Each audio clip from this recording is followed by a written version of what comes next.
Welcome back to the Great Ace Attorney Chronicles. Second game. I still don't get why it's called Chronicles. Is it just because Naruhodo-san is supposed to be Phoenix Wright's ancestor or something like that? If that is the case, then okay. Because for me, Chronicles go on for longer than 2 games, but oh well, could be worse. On the one hand, I'm happy that there are only 2 games. On the other, kind of sad because I would love to see where they would go with it. Well, I'd have to finish the second one first and decide after that, I guess, but if you have more games to stretch your story over, you have more possibilities to implement it, since there is not a lot of story going on during the trials. That's all, everything in between, and the connection between certain trials. That's of relevance, but oh well. To be perfectly honest, I would prefer to be playing Xenoblade Chronicles 3 right now, but I said I would stream and I want to finish this before the devil in me. And we're cutting it close, to say the least. I was actually thinking that we would have a day to spare, but apparently not. So yeah, let's get right in. Let me give you the game music and the game, and let's get started. Yes, please. Okay, right, we left off with the body sign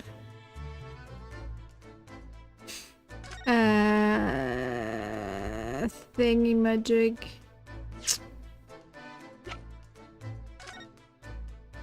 These on the wall as well as on the floor where Gregson is currently looking.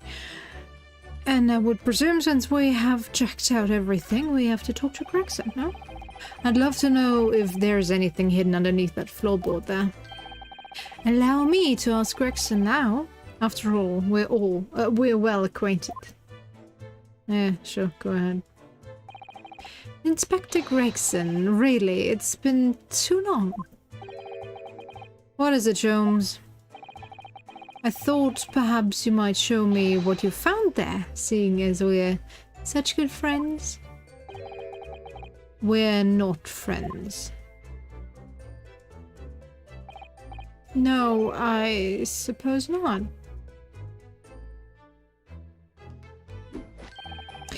Dysmorphia. Yes, I heard. I'd kill to know what was under that floorboard. Well, then let's talk to Gregson ourselves. Oh, he's coming over. Hello? Alright then, fair's fair. What? You did discover the hiding place after all. I suppose I should at least fill you in. Really, Inspector? Thank you! Do it quickly, my dear fellow. You shut up, Sholmes. Don't ruin it. If there's one thing I know about this man, it's that he blows with the wind as thick as the weather. Shut it, Sholmes. He will run away if you continue like that. Oi, stop making me out to be some kind of nut. There were 3 items under the floorboard there. A newspaper clipping, a photographic print, and a tin box. Now, what do you want to know? Everything? Alright, newspaper. Looks like this was cut out of the paper about 3 months ago. It's about a convict who got sick and died while he was serving time in Manchester. How terrible. It made the headlines down here in London as well. The bloke had been sentenced to death, you see, but nature got him first. Oh my goodness, he committed a capital offence? Man by the name of Selden, nasty piece of work, into burglaries and murder. They say the hoard he'd knocked off was worth about £1,000. A hoard? Of treasure, you mean? Jewellery and the like, but he'd hidden it somewhere and no one knows where, and now he's dead. The papers loved it, of course. £1,000 lost en route to hell, or some such was the headline. Does it not strike you, though? Why such an article would be so carefully ensconced... what? Under the floor, whatever that means. I suppose now you mention it, it does seem a bit odd. Perhaps I'll go over the paperwork we've got on Selden back at the art and see if I can turn anything up. The capital offender article has been entered into the court record. So, this is the photograph I found. It's Gary Dabb and who? Looks reasonably recent to me.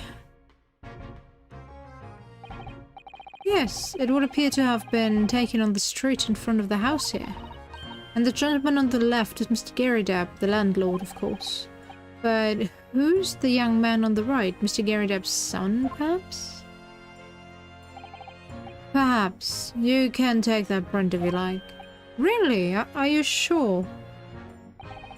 We can presume, therefore, that the art already knows. The identity of the young fellow, that is. Ah, is that true? Well, it's too bad if we do. Unfortunately for you, Lord, leaking information isn't one of my pastimes. If we were in current times, you would be legally obligated to tell me the identity of that person in the photo if it is relevant to the case. So spill, Gregson, or I will call the young girl over whose name I forgot. Are you listening? You fear her. So let me call her. My dear Inspector, if I may be so bold as to point something out. Pastimes are for one's leisure, but this is for work. True. All the more reason I'm not telling you. A dismal failure. Yes, I heard. The hidden photograph has been entered into the court record. I wonder why a photograph like this was hidden under the floorboard. I mean, Mr. Shamspeare himself isn't in it. Maybe that is Mr. Shamspeare without his pompous attitude and costume. Photographic prints are still rare treasures in the East End. I imagine Mr. Gary Dabb was rather delighted to have been immortalized. He probably made a proud present of it. Alright, so Gary Dabb is our next stop, I guess. Okay, what's in the box? Now, this tin box looks interesting, doesn't it? Does it? Might I suggest, Inspector, that you open it? If you were to find something inside that reveals the truth behind this case, I wouldn't be in the least surprised. Yeah, funnily enough, I've already had a look. It's completely empty. What? Shamspeare, give us a clue, man. You didn't even have the chance to utter a word, Mr. Naruhodo. But anyway, at least we've found out what's inside the box. Yes, thin air. It's empty, rather like how I feel inside. Is there nothing more to this box then? I wonder. Can I look at it? Kitty cat? Aren't you the cat that we will adopt from Soseki? Oh look, it's that lovely little kitty cat. What was its name? It's Mr. Natsume's, isn't it? I don't think we ever asked him, actually. Why don't we call it Wagahai? You know, like Mr. Natsume refers to himself in Japanese. Wonder how he got in here. Clever cat. Oh, wonderful! Well then, Wagahai. There is something delicious I bought for you from the cat's meat man. What?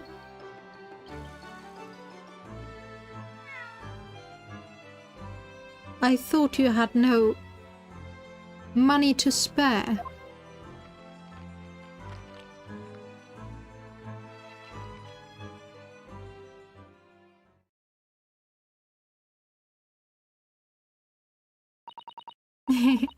He couldn't be happier now. Look. Just hope he can bring some happiness to its owner, too. Does that mean we can move?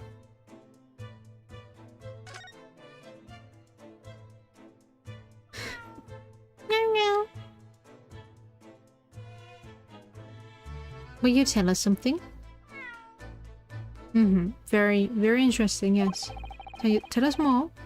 That was a cheeky little meow, Wagahai. Oh, but he's so adorable. I could sit and watch him forever. I think he may not appreciate that after a while, and we have an investigation to get back to. Okay. B. Please let me look behind that. Why can't I move it? Wagahai came from there, meaning there has to be something behind that. An opening of some sort. For him to crawl downstairs. But I guess we're done with this place, aren't we? Yep, okay. Time to go to Mr. Geridev's room. Is he in? Mr. Geridev appears to be out. Oh well, I suppose we'll just have to come back again later. Really?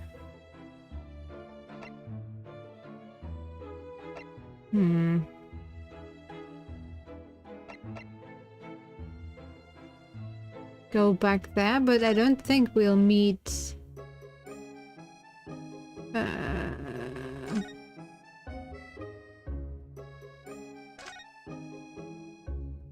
No. Nothing else to do in here?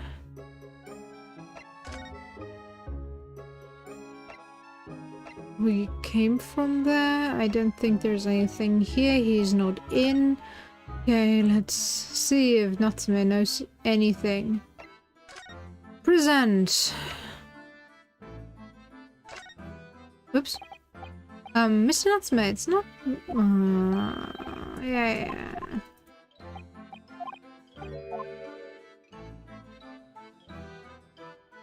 Did I present the hidden photo or the article? Because I cannot remember if I did this. Oh well, let's try this. Yeah. Skip through that, please.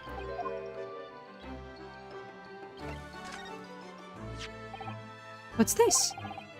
It's a newspaper cutting that we found in Mr. Shamspeare's room. Ah, so he knew, did he? Sorry. About this man, Sheldon. A convicted killer and the evil spirit behind the curse that afflicts my lodgings. Ah. What? He's already taken one young man's life, and now he's trying to take the life of another. A miserable, mustached, much maligned Japanese man. Mr. Natsume. If you know something, please, you must tell us. Tell us everything you can about this evil spirit. Yes? The truth is, I didn't know the details myself until very recently. That Selden man was arrested about a year ago now. And at the time he was hiding out in lodgings at Mr. Gerrydab's house. What? He lived where you do now? That's right, yes. Exactly where I live now. In my very room. Oh my, your room was previously occupied by a criminal found guilty for a capital offense? But before his sentence could be carried out, he died in prison. That was 3 months ago now. And that's when it started. The curse! What really is this curse you keep mentioning, Mr. Natsume? It's already caused one death. A few months after the criminal passed away in prison, a man died in the room, the man who rented it after Selden, in fact. The poor lodger, he was found dead in mysterious circumstances. The room was locked from the inside. Locked from the inside, exactly like the case we're dealing with now. I told you we needed to move that castle prop. So, that's the convict's curse, is it? Yes, well, that was the start of it. Tell me more. Do you have any idea how the lodger before you passed away, Mr. Natsume?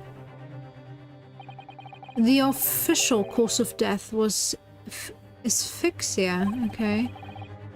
When they discovered the body, the room was full of gas. Gas? I only found that out after I signed the lease. When Mr. Gerrydab came to tell me later, I couldn't stop myself trembling. In fact, if I'd known beforehand, I'd probably have been too scared to take the room. Landlord's lease, luckily legal. Lucky for Mr. Gerrydab, maybe, but not so lucky for poor Mr. Natsume. And now you believe this curse is affecting you? It is! It is! At first, I just felt as though I was being watched all the time. And then, you talked about having nightmares, didn't you? The dead are trying to take me with them. They come for me and they try to suffocate me. Just when I'm struggling to breathe, I wake up. And the room is as cold as ice. But why is your room so cold? London winters are too cold to bear without any heating on overnight. But for some reason, even though I light the stove before I climb into bed at night, the pilot light always goes out and the room fills with gas. But that's terrible. That's exactly the same situation as what led to the previous occupant's death. And then there's what happened to Mr. Shemspeare last night when he was mysteriously poisoned. There's clearly more to that incident than can be explained by a curse, though. Whatever can be the cause of all these strange happenings in Mr. Gerrydab's room? His neighbor. Do you need more answers? Have I anything else to present? I don't think that's relevant. Yeah.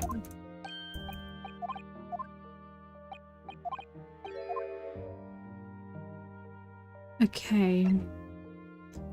Gas meter? Nope.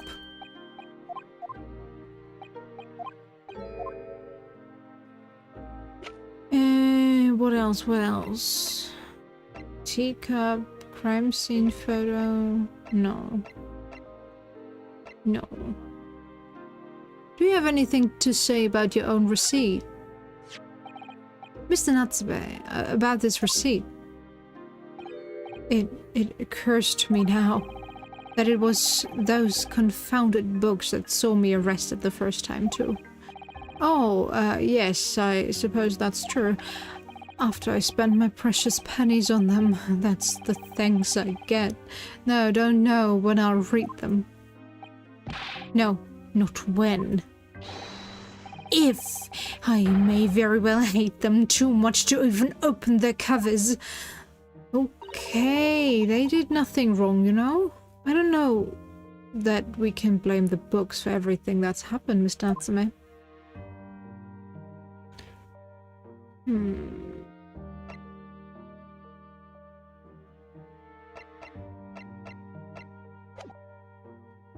Okay, I guess we move on now. Is he back in? Still no. Ah, he's back. Good. Ah, you're here now, Mr. Garrett. Right, bally business is it? It is for me, you know, getting out and about. Were you at the Old Bailey by any chance? Naturally. Afraid of my lodgings hanging in the balance and all that. Not a trial to miss. The fate of what's already been dubbed your haunted lodgings, yes. Of course, the place has caused quite a stir around the capital on more than one occasion already. As the old haunted lodgings or some such. Ah, well, at least he knows. Makes you wonder what the blazes is going on, don't you know? Yes, I'm sure it does. In fact, thinking back to Mr. Natsume's other trial just 2 days ago. You were at the Old Bailey then as well, weren't you? Testifying with your wife about what happened. Stopped off at the prison on the way home, in fact, beastly business. I see.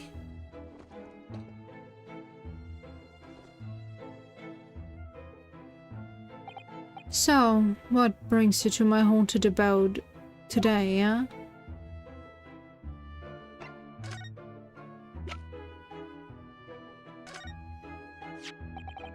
Mr. Garrett, could I ask you to look at this photograph?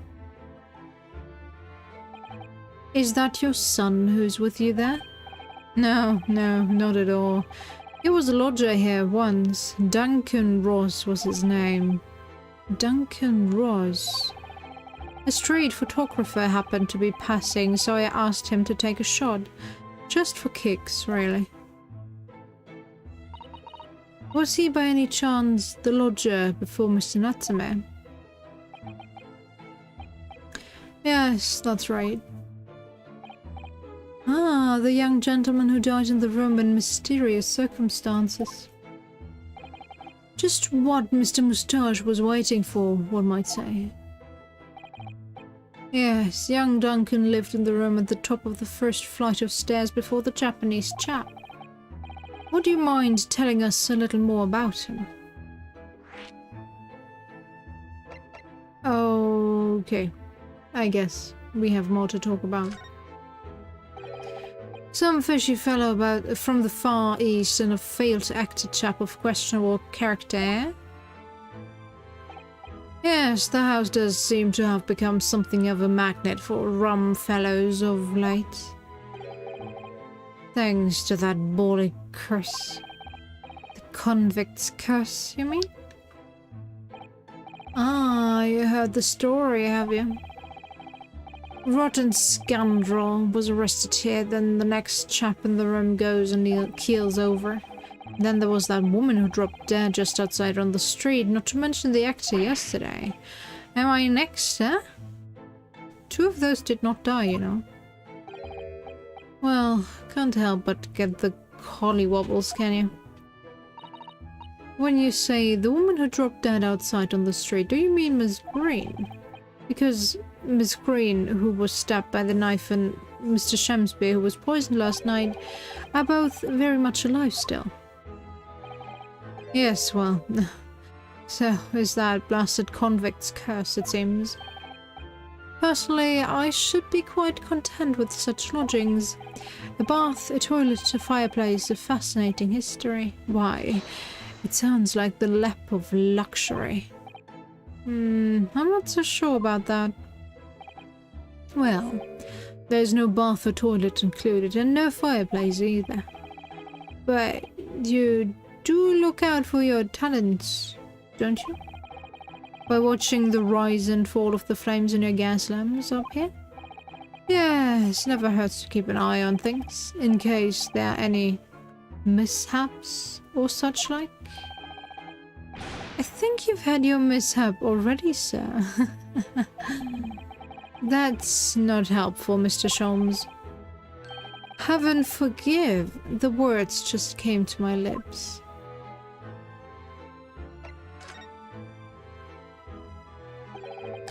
Some fishy fellow from the Far East and a failed actor chap of questionable character, eh?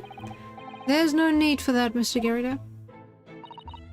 That's right. Mr. Natsume is in no way fishy. He is undeniably peculiar, however. Is it right that he took the vacancy immediately after the previous tenant passed away?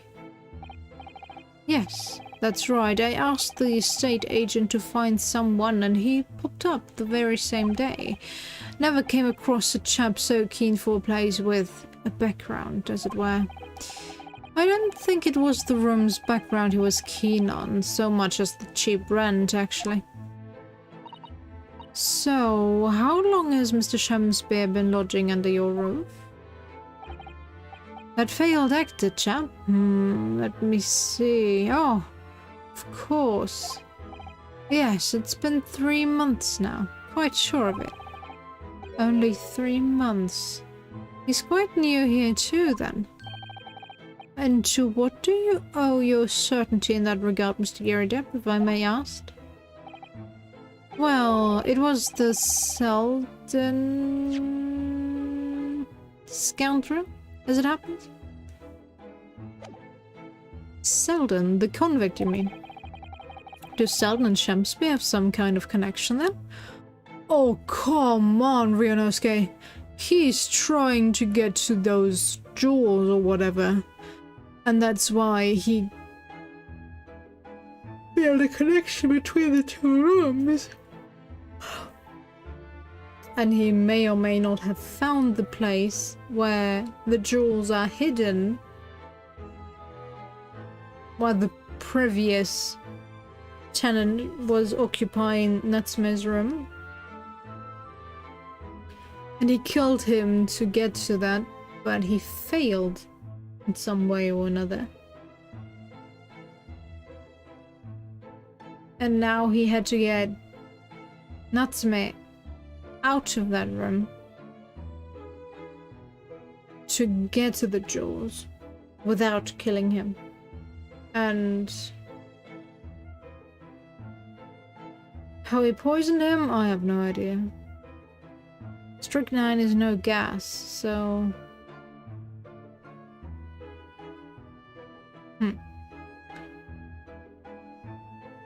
But, yeah.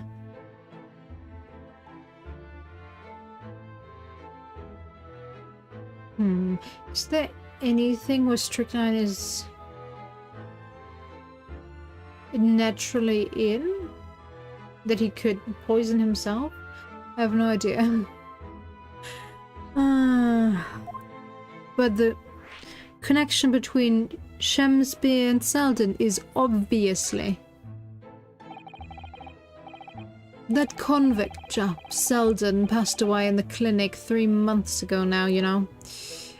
Some malady or other.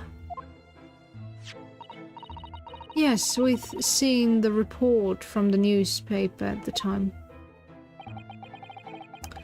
Well, it was only 3 days later that the tragedian showed his face, the actor fellow. Really? Yes, I remember it quite distinctly. 'Tis small, this world we inhabit. Prithee, landlord, hear my request. I, the humble Shakespeare, do desire to take thy room on the middle floor offered erewhile for rent. Terribly sorry and whatnot, but that won't be possible. Already have a lodger on the middle floor. Ground floor room is vacant though. Nothing can be made out of nothing. Let me repeat mine with unto thee. Those coals must be muffling your ears. The room on the middle floor is taken. It's ground floor or nothing. Very well. We have an accord. Glad to hear it. Welcome to Briar Road. Lo, a Shakespeare dance to celebrate.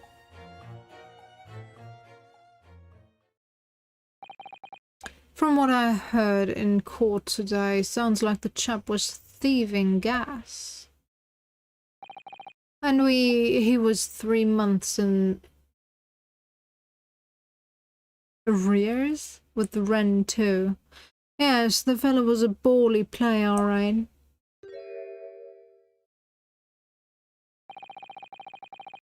Thank you for your candor.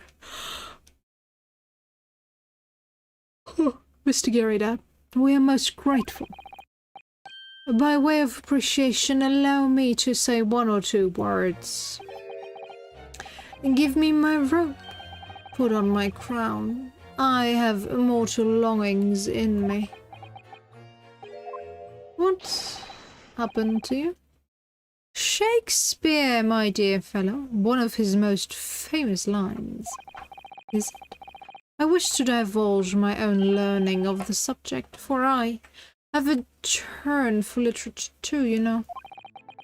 Perhaps you could turn your attention to more apt lines then?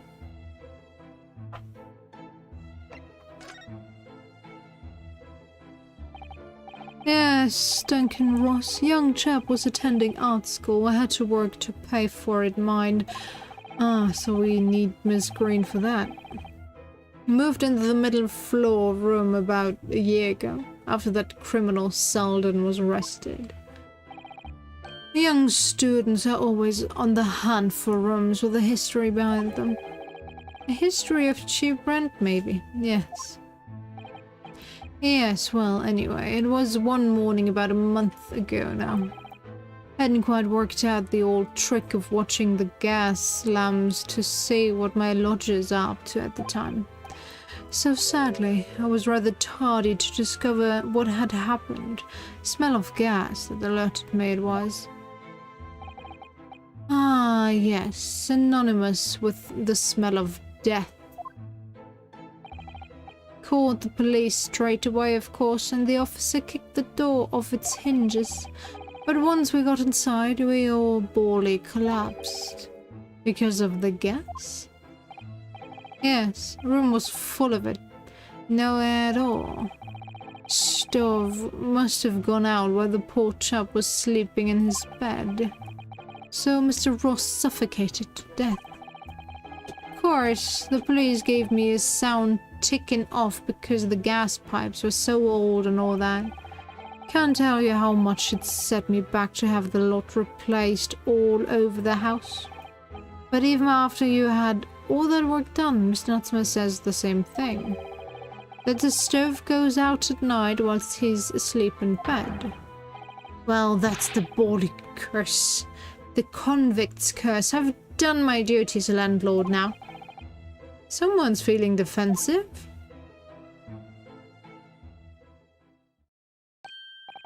Ah, that reminds me, actually. Yes? About young Duncan, the night before the poor chap perished. It been writing a letter of affection to a young lady. A love letter, you mean? Yes, where did I put it now? Ah, here it is. Left it on my desk. Oh, it's the one we read, didn't it? You'll excuse me, let me see now. What does it say? To my most beautiful and charming sweetheart. Do you think that we should be reading such a personal piece of correspondence? My dear Miss Susato, that is precisely why I prefaced my reading with, if you'll excuse me. I will not excuse you, Mr. Sholmes, no. Sadly, he didn't address it, though. So I've no means of delivering the thing. Rather sad, really. I see. That's going to play on my mind. Really? We know only one other lady in the game that is of a certain age and demographic. But really, the identity of Mr. Ross's sweetheart has no bearing on the case. But it does, probably. At least in some case. I think we should leave well alone. Yes, I suppose you're right. Indeed, the intended recipient's address is missing. However, there's a name attributed to the man's most beautiful and charming sweetheart. Mr. Sholmes, please, I've already had to chastise you about this once. My undying love to you, my colourful darling, olive green. Told you. Olive green? The woman who was plunged into a coma after a knife plunged into her back outside this house 5 days ago? The victim of the last case Soseki-san was in court for, who regained consciousness only yesterday. Is it just chance that her name has come up now? Could it possibly be a mere coincidence? Mr. Naruhodo, whatever can this mean? Reading personal correspondence can have its merits, you see, Miss Susato.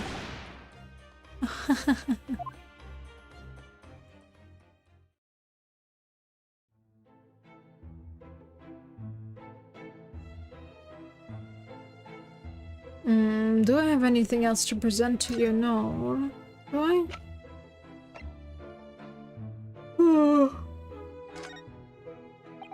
Mr. Garrett, I'm gonna show you this. Been quite a couple of days, as you can imagine. I'm afraid I'm rather tired. Haven't really got the energy in the old eyeballs, to be honest with you. Some other time, then.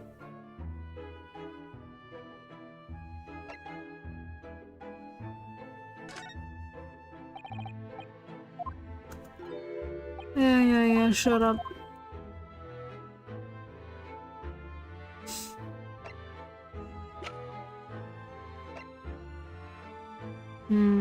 Okay. Now, let's visit Olive. Olive is gone? No, Olive. Mr. Naruhodo, I've just finished speaking with the doctor. Seems Miss Green is well enough to be discharged at last. This is good news. But hopefully just what? Just before she leaves. What is it? Miss Green!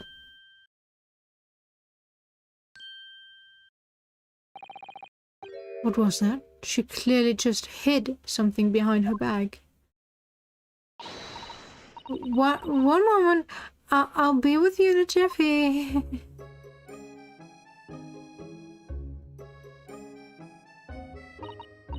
Oh, hello everyone. What are you all doing here? The doctor has said I can be discharged, so I'm just getting my things together. Miss Green, what were you just doing? Oh, nothing, really. I was just about to take some medicine the doctor prescribed for me, that's all. Well, we were hoping to have another quick chat with you, if that's alright. I don't really have anything else to tell you. Alright, she's definitely behaving strangely. Let's see if we can coax something out of her.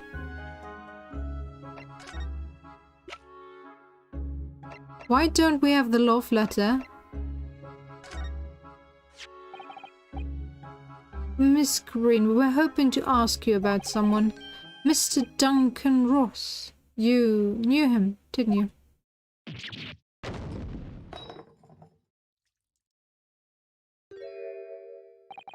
Oh no, I'm so sorry. The bottle of medicine fell down when she did. Oh, Miss Green, are you alright?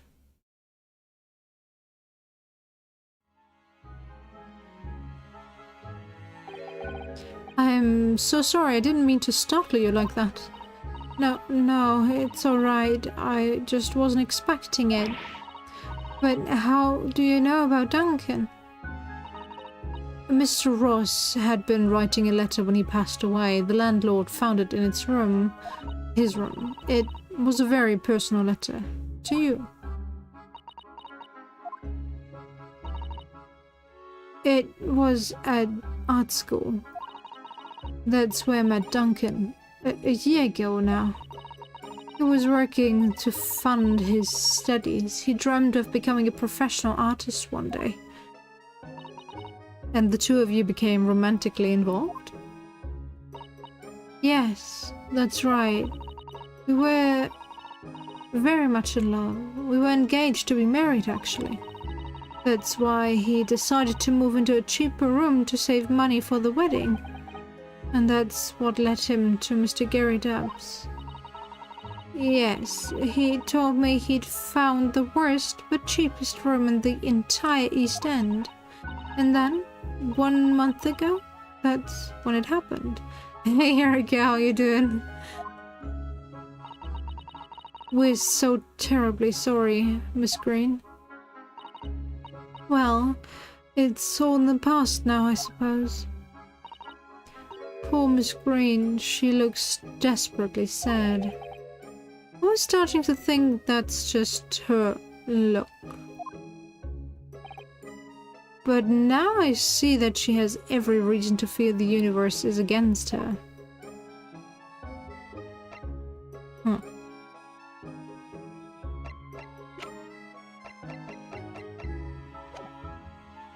Do you have anything else to talk about? It's wonderful news that you are going to be discharged, Miss Green. Ah, yes. I mean, thank you. Once people are better, the hospital staff don't want them lingering and wasting space. Not people like me, anyway. So I don't think I should keep anyone waiting. I probably shouldn't stand around and chat. She clearly doesn't seem to be in the mood to talk, that's for sure. Well, get her some help. She was literally just trying to kill yourself before you... before you entered the room, so maybe don't leave her alone. Ah. Oh god, I'm so done with this game. You know, there was an obvious connection between Shakespeare and a guy we just figured out was kind of connected to this case. This capital offender, Selden, who was lodging in Natsume's room. And Ryunosuke was like, oh, I wonder if there's any connection, and was screaming that the connection is obvious, but they never listen. Why don't they ever listen to me?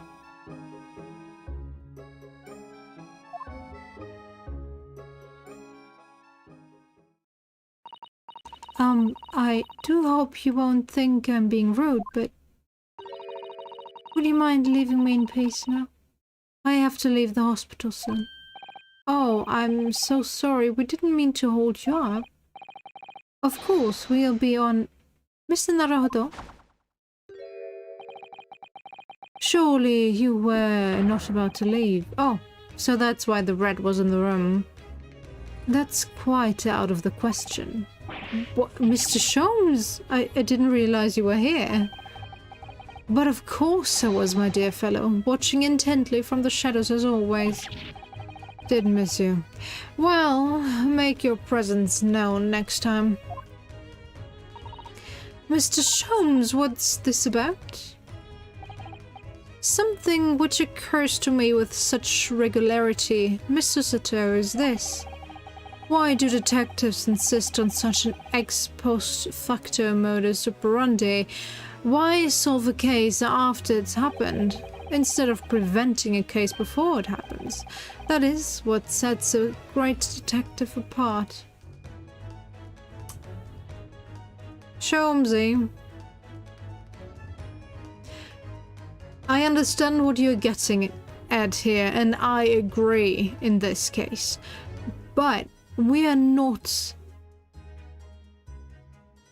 part of... Wow, what was that stupid movie called? It was so bland, I forgot.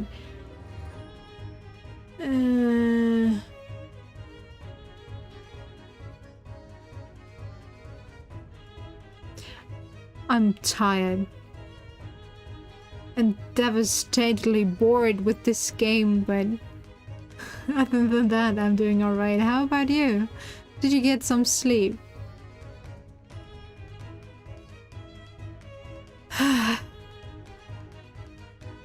The day after tomorrow, is that it?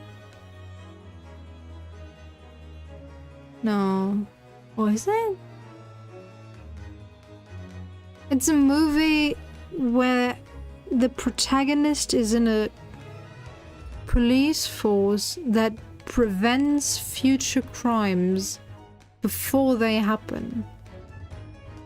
Because they have some seers that can predict the possibility of a crime with like 80% certainty or something like that, or it was higher, I have no idea. I literally fell asleep during the game, during the movie. Well, it'll annoy me. Yeah, sucks. But I totally get you. And I really have to applaud everyone that can sleep with another person right next to them in bed. I didn't have a person next to me, I had my other dog with me, but his temperature is higher. And he hates making space for me. So I didn't really fall asleep. I was in a constant light sleep mode. So I constantly felt his presence in my back. I was like, right, you need to sleep. That night felt so long and yet so short at the same time. Oh well. Alright, Chomsy. Don't say anything stupid, please. Ryunosuke, you're not better. What do you mean? Look at the floor. There is a case waiting to happen under our very noses, Mr. Naruhodo. So let us avert disaster. Let us prevent this case from ever happening. With nothing but careful observation. Alright. All the clues you need are set before you. You need only look, and you cannot fail to see. No, it is a... I think 2012, 2015. You know what? I'll Google it.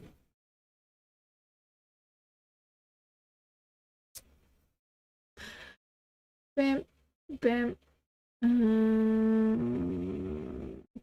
Crime prevention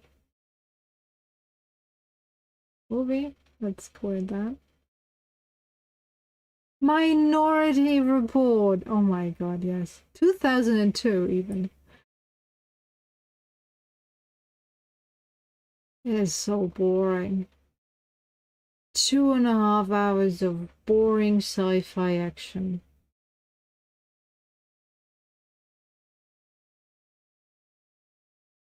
I do not recommend. I really don't.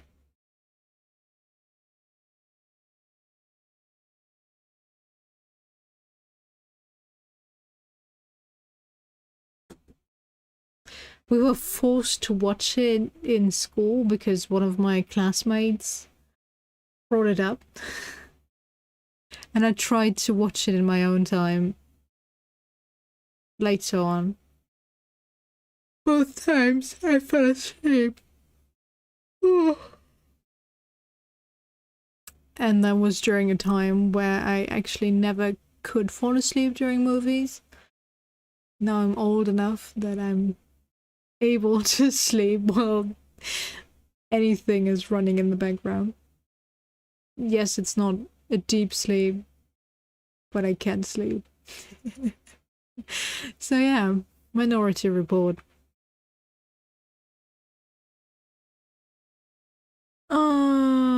Yeah, Shomzi, I called that before it even happened.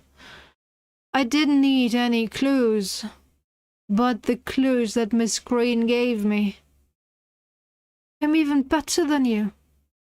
So shut up. You can do it, Mr. Naruhodo. I know you can.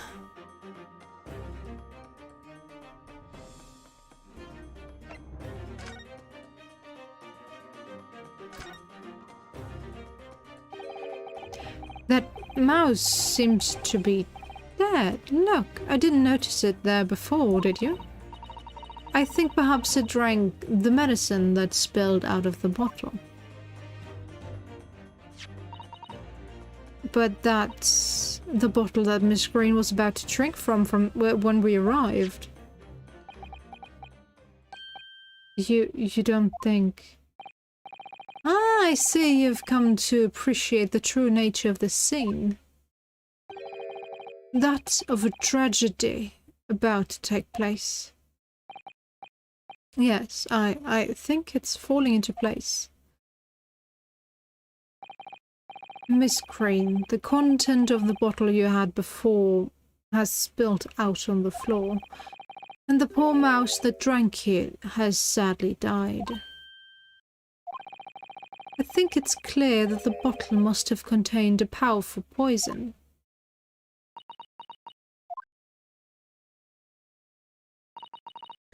Don't worry, I will attend to the mouse presently.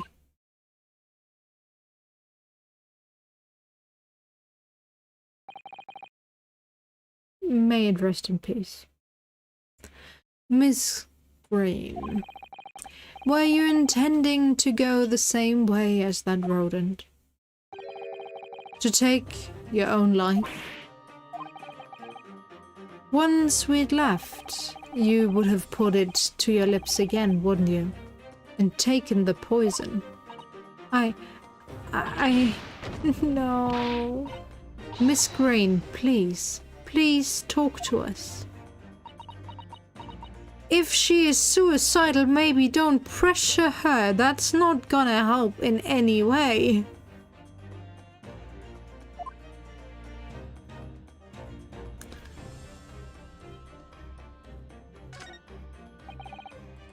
It definitely feels as though this card must be relevant. I mean, when we first arrived, Miss Green was standing with it in her hand in what can only be described as a very tense atmosphere. Yes, It may very well be related to whatever incident Mr. Sholmes believes that what was about to happen here. Perhaps we should ask Miss Green about it.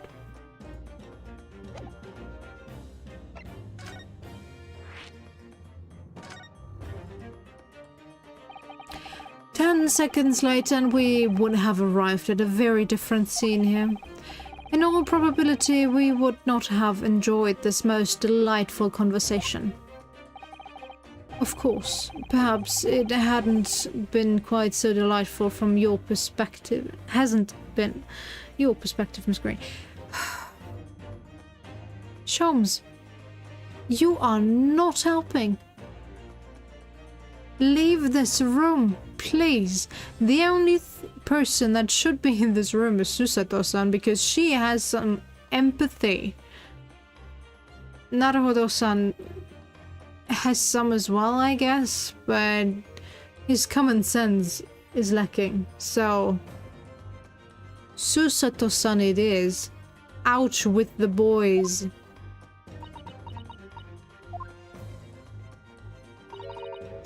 Actually, in a way, now that everything's out in the open, I feel like a weight has been lifted. Yeah. That can be the case. Tell me, how did you acquire that medicine? Well, with this being a hospital and all, when the doctor comes to examine me in the mornings, he always leaves the medicine cabinet open for a while, so I snuck this out when he wasn't looking.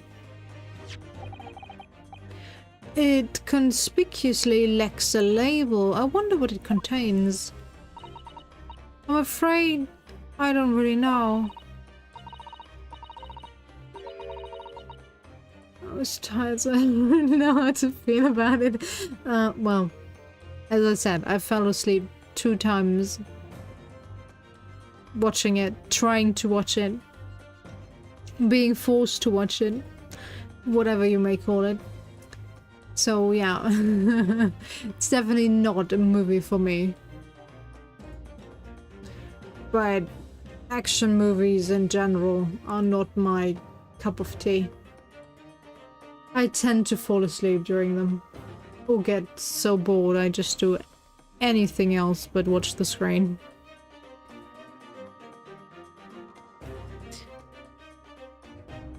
Like, the only Marvel movies I could watch were Doctor Strange and Spider-Man, because they were on...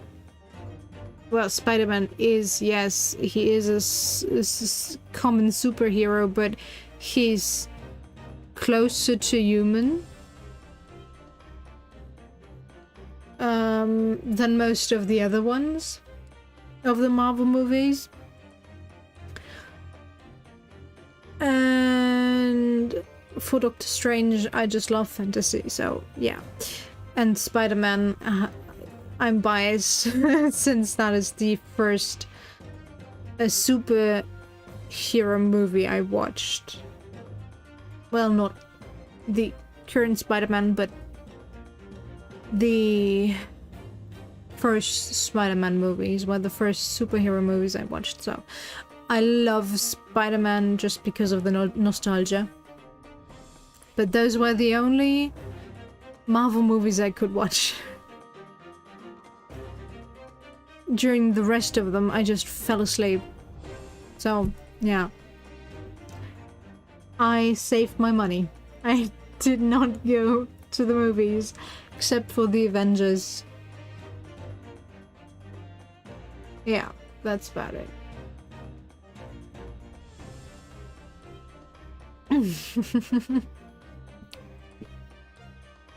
Oh, some romance can be fun, like during Christmas times. That's like the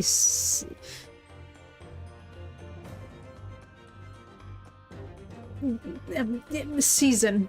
That's the word, season, when I can watch romance movies. And comedies, yeah, they just suck. Well, comedy is subjective, so there's that as well, but most of the time, especially American comedy, is just, I don't know.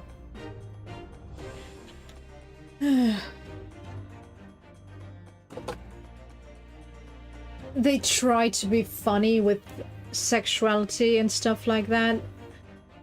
Mostly because your movies and everything is so censored when it comes to sexuality.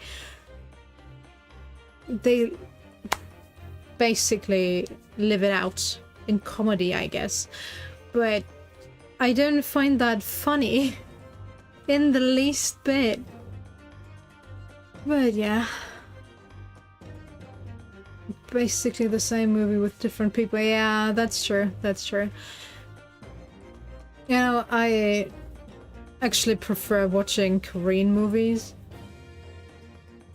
Sure, they are basically the same as well, but they're different, and the acting style is so much different. I prefer that. True, true.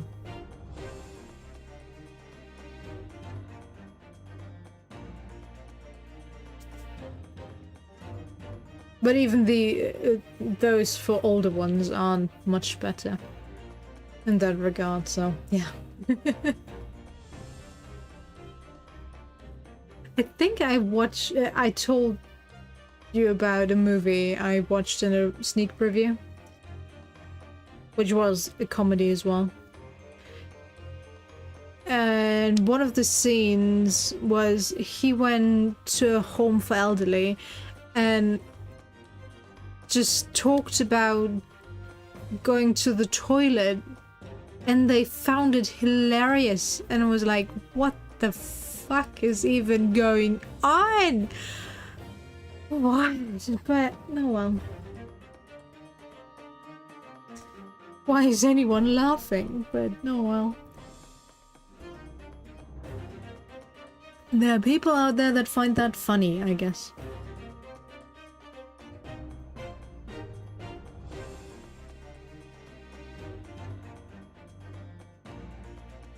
But yeah, overall, I would recommend watching Korean movies over American ones. Especially subbed, not dubbed. Because the dub, in like 90% of the time, sucks so much. Oh. There was one series I wanted to watch, and I watched it on Netflix,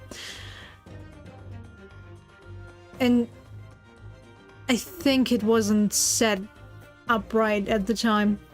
That's why it started with the German dub, and I was sitting there trying to make sense of the situation because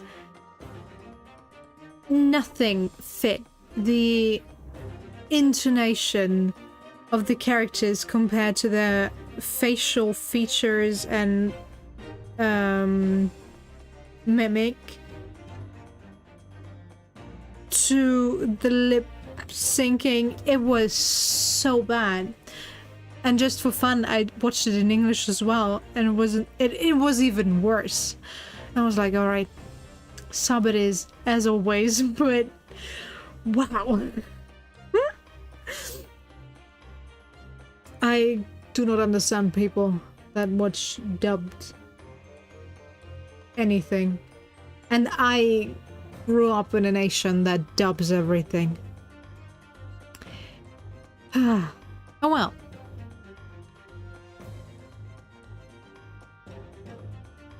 Okay. But I thought if I drank it, it might just stop the pain somehow. Oh, can you remind me to put like the service hotline for suicide hotlines down in the description? I think last time there was suicidal topics, I forgot.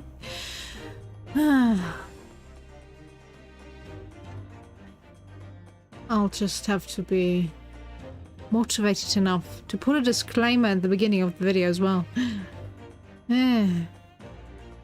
Work. Comedy movies dumb down the humor because of stereotypes towards guys, yeah, but also because they assume those who are watching are drunk or stoned. Yeah, that's a possibility. True, true.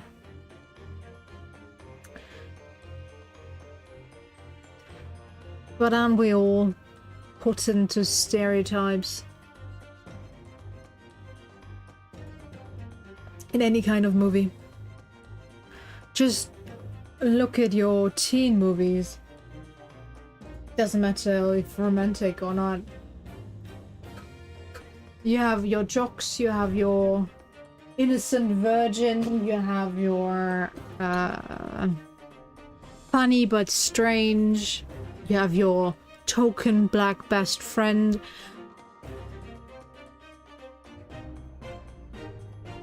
And maybe you have a gay guy that has one line. And that's already so sad to see. It fits the Hollywood cliche, so I guess that's fine. And as far as I heard, that is also kind of true, that there are these groups in high school and middle school and whatnot. But I think that is also quite the issue with the overall American population. That they grew up in that group think and cannot get out of it. As soon as they are part of one group, everyone else is the out group, and so they are the enemy. The enemy they are not allowed to interact with. But yeah.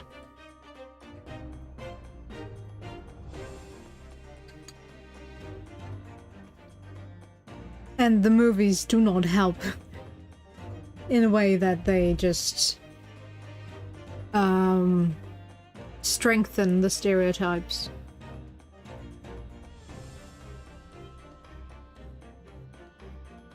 Oh well.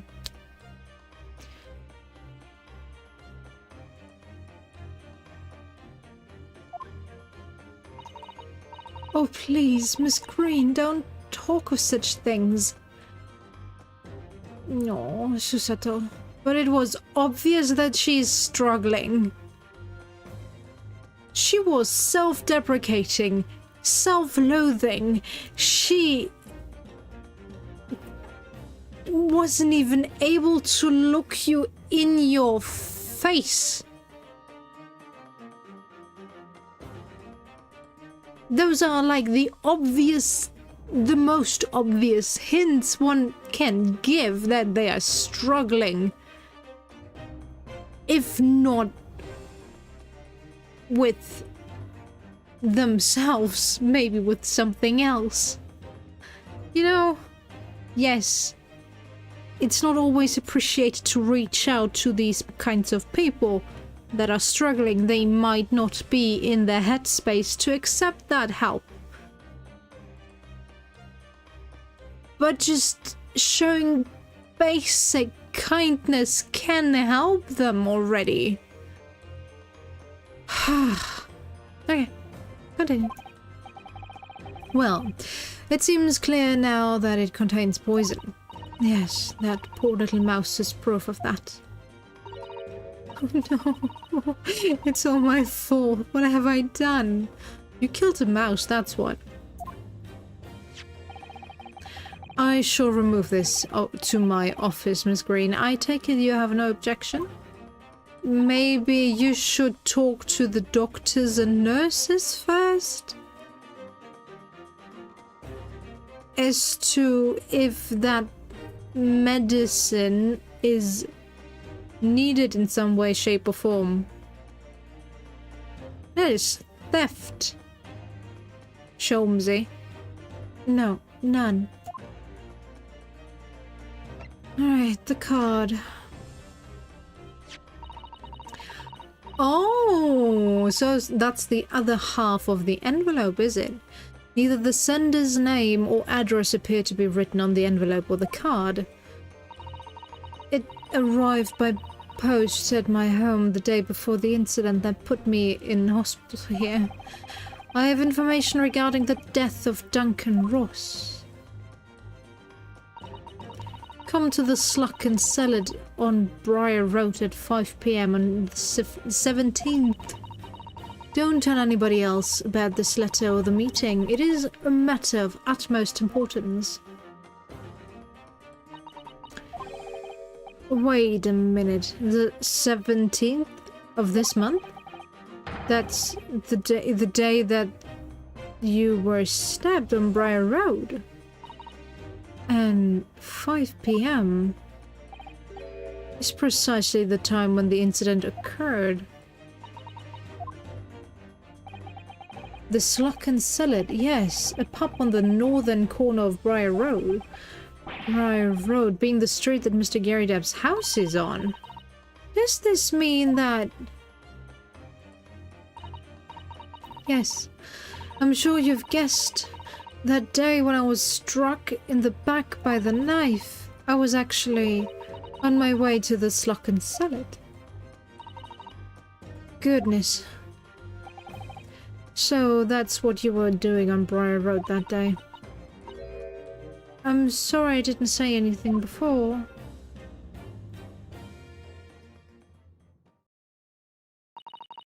I think I really will have to ask you to excuse me now. I've told you everything. Yes, I'm very sorry you had to drag up such a painful memory for you. No, it's fine. Can we take the envelope, please? Miss Green? Please, promise us you won't try to do anything like that again.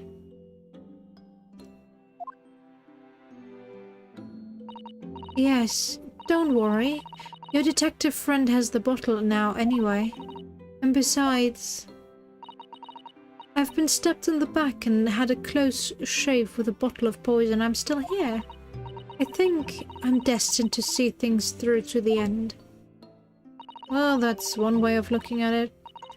It might sound a little conceited, but well, that's how all this has made me feel.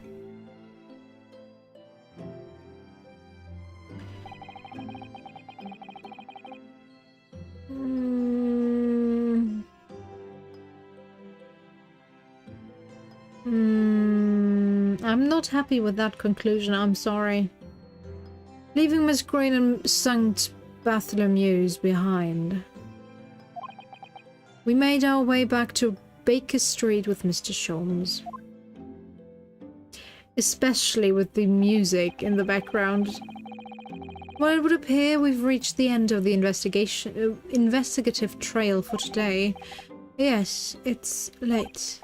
And, Mr. Naruhodo? Did you discover anything that may be of use to you in court tomorrow, do you think? Details about Mr. Shamspeare, Mr. Gary Depp's lodgings, the convict Selden. There are many facets to this case, and we're yet to see to the heart of it, if you ask me. That's my feeling, anyway. I can't help wondering about the results of the analysis. Into Mr. Natsume's tea, you mean? Yes. Will they have found strychnine in it or not? Well, I fear that either way, it will be hard to escape the grip of our friend Mr. Reaper. Oh dear. Yes. Baroque Banziks. But I wish you every success, of course. And though I was late to rise this morning, tomorrow will be a new dawn. I intend to spring from my bed at a crisp hour and attend the trial. Please don't. Mr. Sholmes, you're going to come? Indeed. Whatever happens, I shall be there, assuming my eyelids cooperate in the morning. Well, I think we've done all we can. All that's left is to remain focused and keep fighting for Mr. Natsume's cause until the very end. London, the world's most prosperous city, home to some 6 million people, but away from the razzle-dazzle, down back alleys and behind bricked-up windows, the lonely lurk. Suzuki-san had battled long and hard with loneliness during his many months here, and so I felt honor-bound to battle equally hard for my compatriot, to lift the curse that crept him. As Mr. Sholmes said, tomorrow would be a new dawn. For all of us. We did not move the stupid castle prop, although we need to. Oi! You cannot be serious.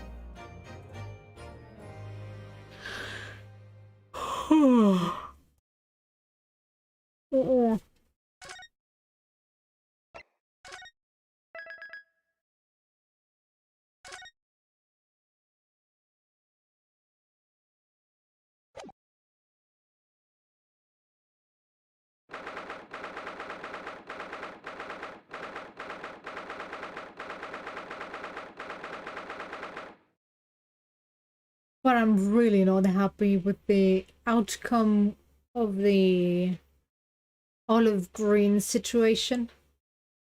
They make it look like you can help people just by pointing out that poison can kill you, you know. Like, shit, shut up. She tried to kill herself, even though she didn't even know if the medicine would kill her. Well, okay, I guess most medicine would kill you if you just take enough of it, but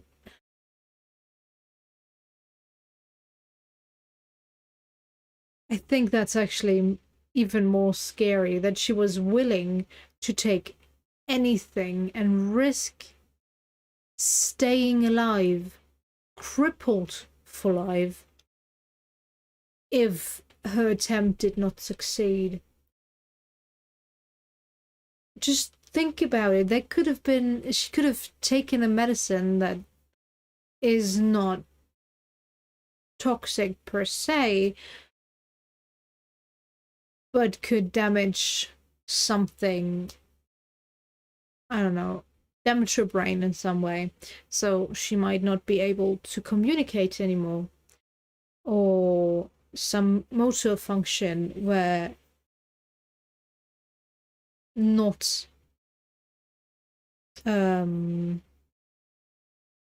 possible anymore.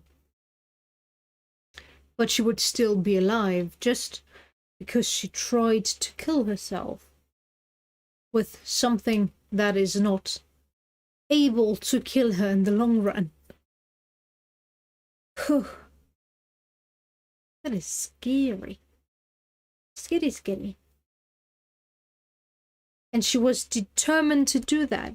So, no way in hell is pointing out, yeah, that kills whatever you took there is able to kill you would help.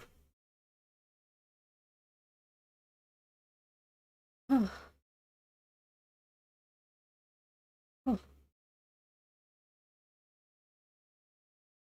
Yes, okay, it's obvious why she's struggling, because her fiancé died in that house. But just asking why she's struggling would have done more than standing there pointing out, poison kills. And when they leave, the music sets in like melancholic and happy at the same time, making it seem like they did something good there, and they didn't. No.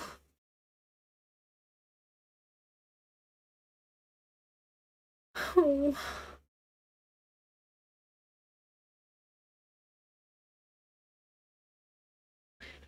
I know depiction of mental health and how to deal with it, especially from an outsider's point of view, is hard. I understand. I totally get it. But come on.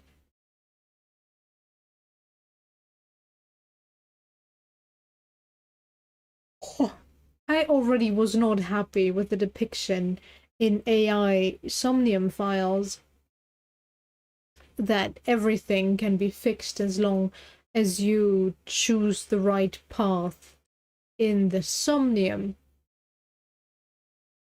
Yes, the Somnium is the unconscious, but just because you fix something in the unconscious does not mean the conscious mind is fixed. It can help the process of healing, yes, but you cannot force healing. Healing takes time. Oh well.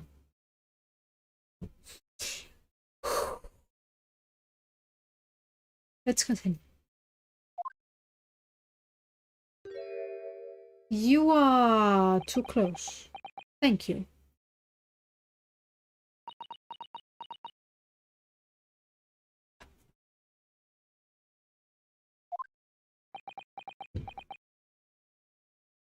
Yeah? This is it then, Mr. Naruhodo? Yes, it is time to put an end to this now. To the miserable curse that has been plaguing Miss Natsume. To everything. And in my own small way, I shall do everything I can to help you.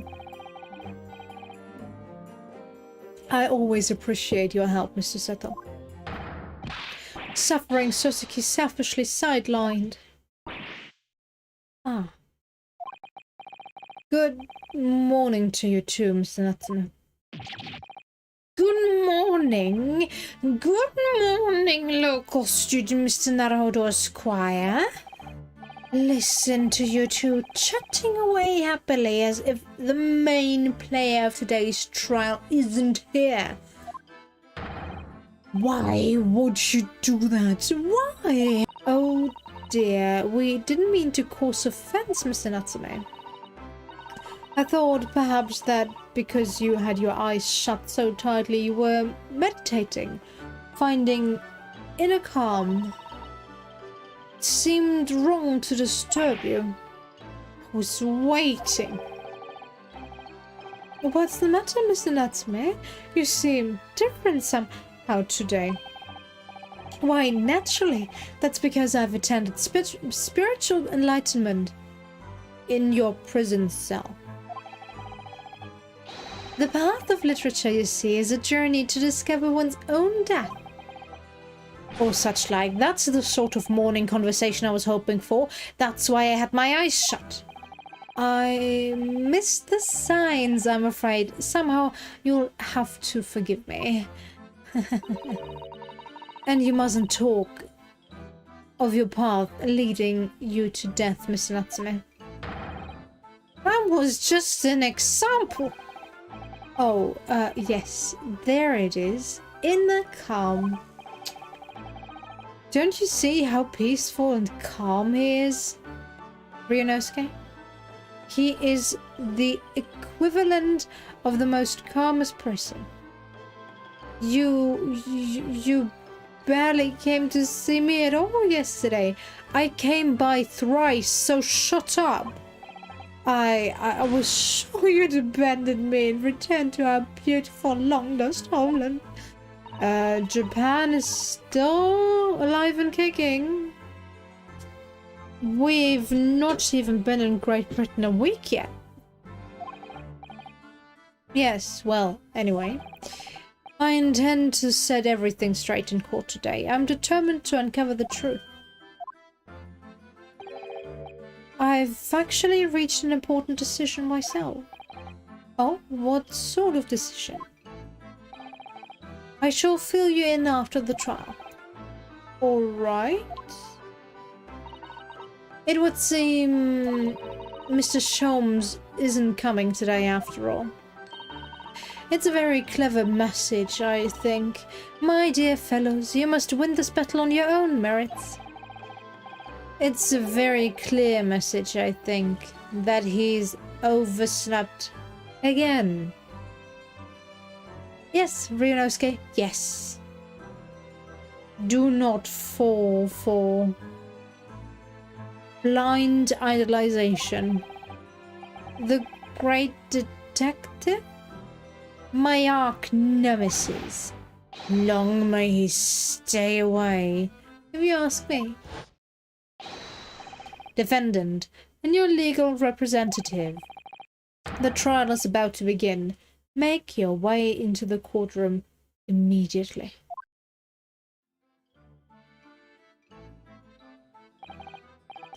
Today, once again we face the Reaper. And when the Reaper stands for the prosecution, the defendant's fate is sealed. But I don't believe in that legend any more than I believe in Soseki-san's curse. The truth is hidden here somewhere, and I won't let it escape me. I have to keep believing in my client and keep fighting to the very end. That's all.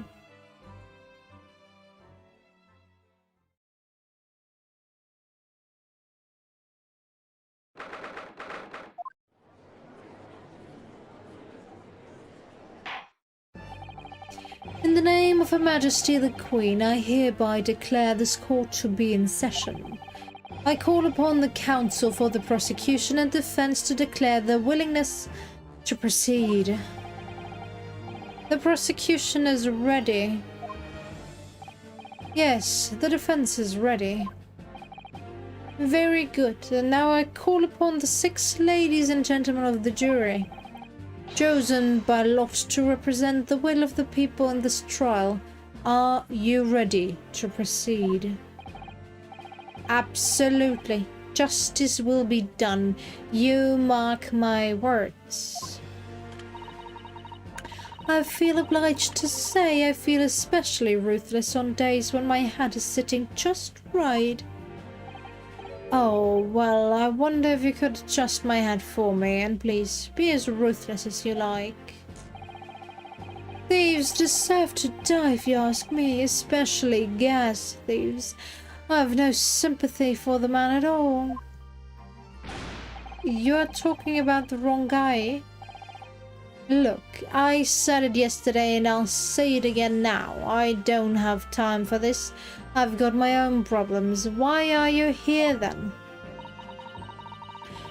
Oh, may the Lord show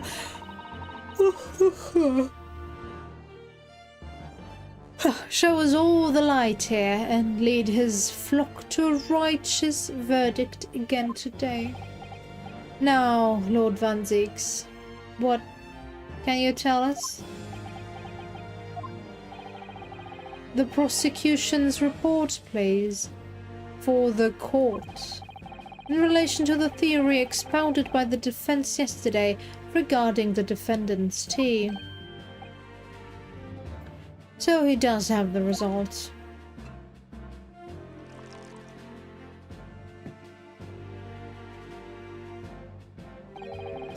Before the prosecution delivers the black news about the black tea belonging to the background in the docks,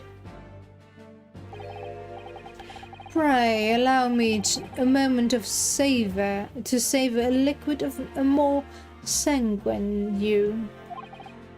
In fact, I'll defer to the good detective for the report. Here's to you, Inspector. Yes, sir. Thank you, sir.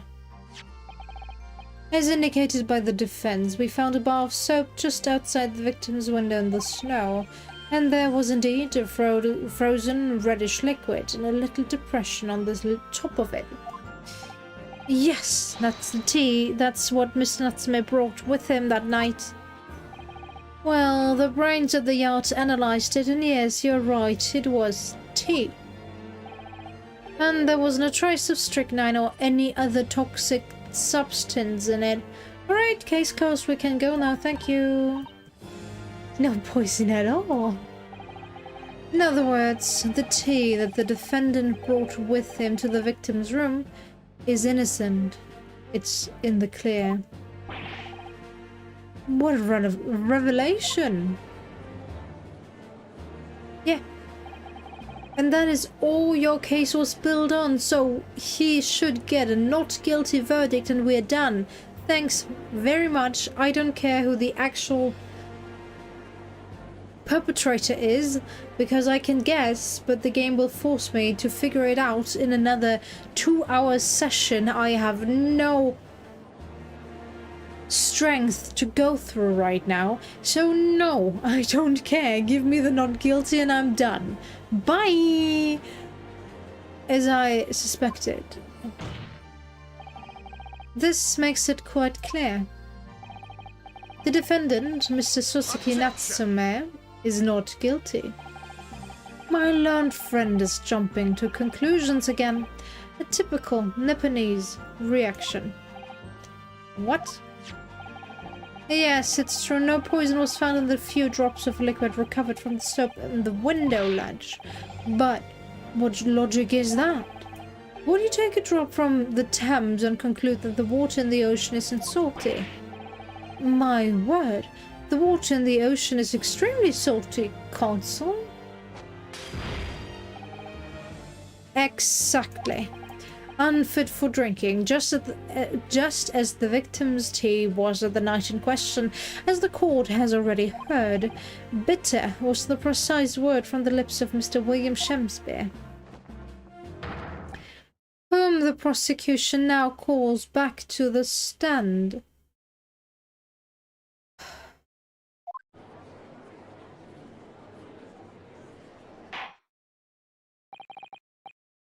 Very well, I will uphold the prosecution's request. And the defense will rest its case.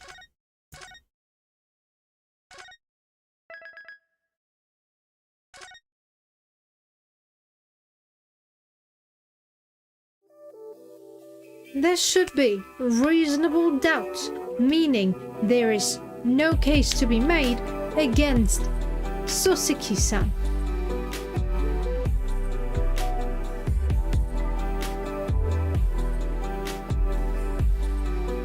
I guess we have to show them that Suzuki-san drank his tea, so there was only 1 cup's worth of tea at the crime scene that could have been used, meaning the tea that was used for the coins can only have been come from the tea Suzuki-san brought for Shemsbury. Yes, we didn't show the cups yet, but if there is not reasonable doubt court, at that point in time I'm just gonna quit this game. I know it does not build on current logic, especially in the law field, but no. As long as there's reasonable doubt, nobody can be convicted. And that should also be the case in this case, but oh well.